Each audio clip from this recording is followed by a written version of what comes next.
Hello students, आज हम लोग सीखने जा रहे हैं राउल्ट्स लॉ।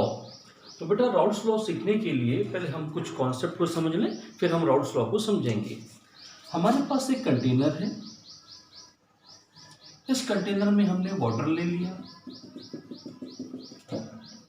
और वाटर को हम यहाँ कहेंगे सॉल्वेंट।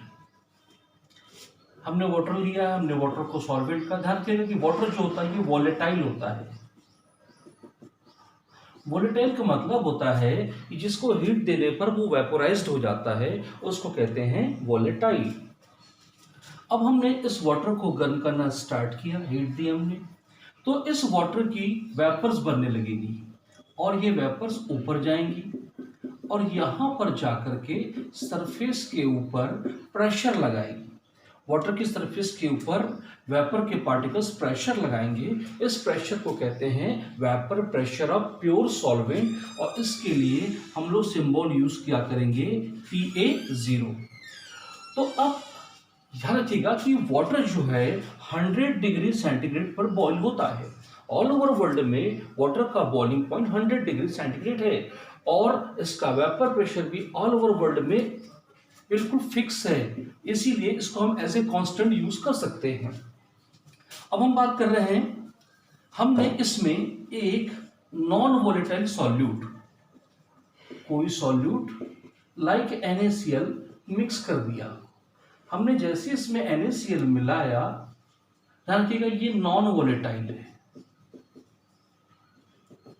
तो अब ये सॉल्यूशन बन चुका है और सॉल्यूशन बन चुका है और सॉल्यूशन बनने के बाद जब हम इसे नीचे से हीट दे रहे हैं तो ऊपर वाटर के पार्टिकल्स जा रहे हैं। ध्यान रखिएगा NaCl के पार्टिकल्स ऊपर नहीं जाएंगे, केवल वाटर के पार्टिकल्स जाएंगे और ऊपर जाकर के जो पार्टिकल है वो क्या लगाएंगे, प्रेशर। तो इस प्रेशर को कहेंगे वेपर प्रेशर ऑफ सॉल्यूशन, क्योंकि अब ये प्योर सॉल्वेंट नहीं है, अब ये सॉल्यूशन बन चुका है, तो इसे हम PA से रिप्रेजेंट करेंगे, जबकि प्योर सॉल्वेंट के वेपर प्रेशर को PA0 से। अच्छा, तो ये है वेपर प्रेशर ऑफ सॉल्यूशन। और तो अब देखिएगा हमारे पास है मोल फ्रैक्शन ऑफ सॉल्यूट, जिसको हम रिप्रेजेंट करते हैं XA से।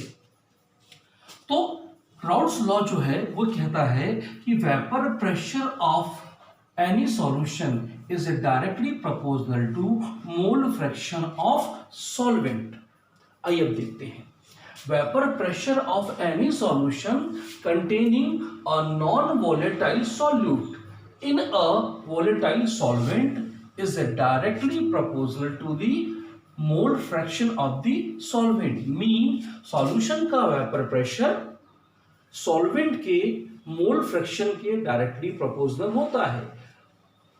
जब इस सॉल्यूशन में सॉल्वेंट वोलेटाइल हो और सॉल्यूट नॉन वोलेटाइल हो।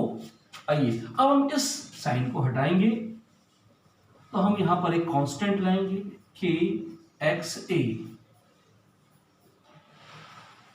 और इस तरह से हमारे पास आ गया इक्वेशन नंबर 1। अब for pure solvent,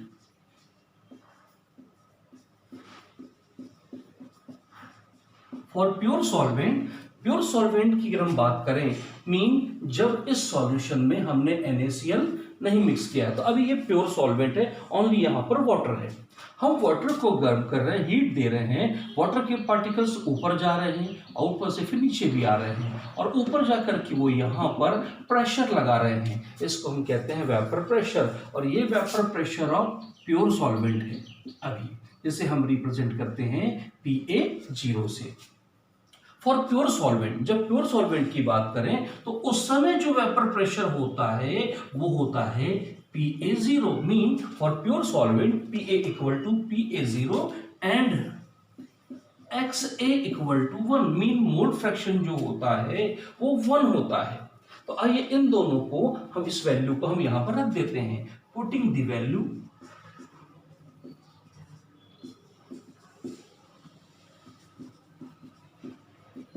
in equation 1।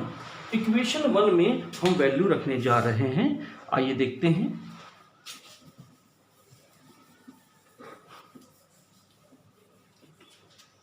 चलिए अब यहां पर हम वैल्यू रखने जा रहे हैं, पी ए की जगह पर पी ए 0 आ जाएगा और एक्स ए की जगह पर 1 आ जाएगा। तो हमारे पास जो इक्वेशन होगा वो ऐसा होगा, P A 0 equal to K into 1 mean P A 0 equal to K. अब इस के की वैल्यू को हम इक्वेशन 1 में रखेंगे, पुटिंग द वैल्यू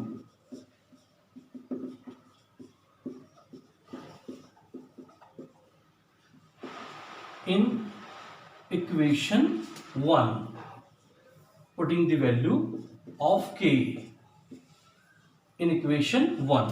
तो चलिए इक्वेशन 1 में हम k की वैल्यू रखने जा रहे हैं। तो अब हमारे पास हो जाएगा P A equal to P A 0 into X A, और इस तरह से हमें इक्वेशन नंबर 2 मिल जाएगा। और यही है डेरिवेशन फॉर राउल्स लॉ। तो ये राउल्स लॉ का डेरिवेशन है।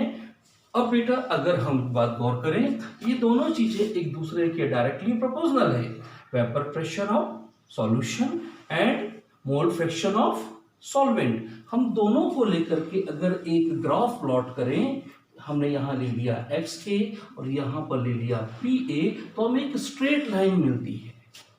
ठीक है, एक स्ट्रेट लाइन हमको मिलेगी जो ये बताएगी कि दोनों एक दूसरे के साथ साथ इंक्रीज होते जाते हैं। अगर ये इंक्रीज हो रहा है तो ये भी क्या होगा, इंक्रीज होता जाएगा। और ये है आपका राउल्ट का नियम, सॉरी राउल्ट्स लॉ।